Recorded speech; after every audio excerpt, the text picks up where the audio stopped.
دیکھیے جو بھی شخص یہ چاہے کہ اسے کسی طرح سے اللہ تعالیٰ کی دوستی نصیب ہو جائے، بس وہ ایک پوائنٹ، ایک نقطے پر محنت کر لے. وہ نقطہ یہ ہے کہ جسم سے کوئی گناہ سرزد نہ ہونے پائے. اسی ایک نقطے سے ولایت ملتی ہے، یعنی اللہ کی دوستی ملتی ہے. عام آدمی اور ایک ولی میں کیا فرق ہے؟ یہی فرق ہے کہ عام انسان نیکی بھی کرتا ہے، گناہ بھی ہو جاتا ہے، جس سے نیکی کے اثرات ختم.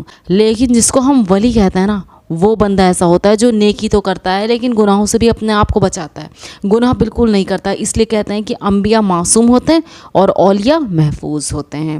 امام ربانی مجدد الفسانی رحمۃ اللہ علیہ نے اپنے مکتوبات میں لکھا ہے کہ اس امت میں ایسے پاکیزہ ہستیاں گزری ہیں کہ ان کے گناہ لکھنے والے فرشتے کو 20 سال کوئی گناہ لکھنے کا موقع نہیں ملتا تھا. یہ لوگ اللہ کے منتخب اور محبوب ہستیاں ہوتی ہیں. اللہ ان کی حفاظت فرماتے ہیں، لیکن کیا یہ فرشتے ہو جاتے ہیں؟ نہیں، انسان ہی ہوتے ہیں. ان کے ساتھ بھی تمام لوازمات بشیرت لگے ہوتے ہیں.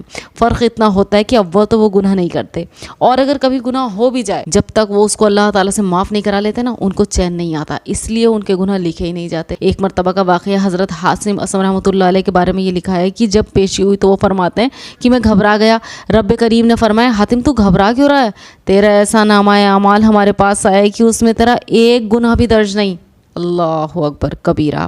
حضرت مولانا احمد علی لاہوری رحمۃ اللہ علیہ خواب میں کسی کو نظر آئے. ان سے پوچھا کہ کیا بنا، کیا ہوا آپ کے ساتھ؟ فرمایا اللہ کے حضور پیشی ہوئی تو اللہ نے پوچھا کہ احمد علی تو اتنا کیوں ڈرتا تھا؟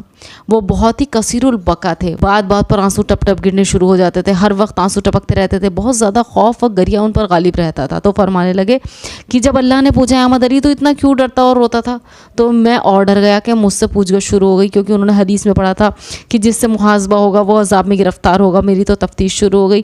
اللہ پاک نے فرمایا کیوں ڈر رہا ہے جب کہ تو ایسی زندگی گزار کر میرے پاس آیا ہے کہ ہم نے تجھے بھی معاف کر دیا، اور جس قبرستان میں تو دفن کیا گیا سارے قبرستان کے مردوں کو بھی معاف کر دیا. اب آپ سوچئے کہ اس فرینڈشپ، اس ولایت، اس دوستی کو حاصل کرنے کا طریقہ کیا ہے؟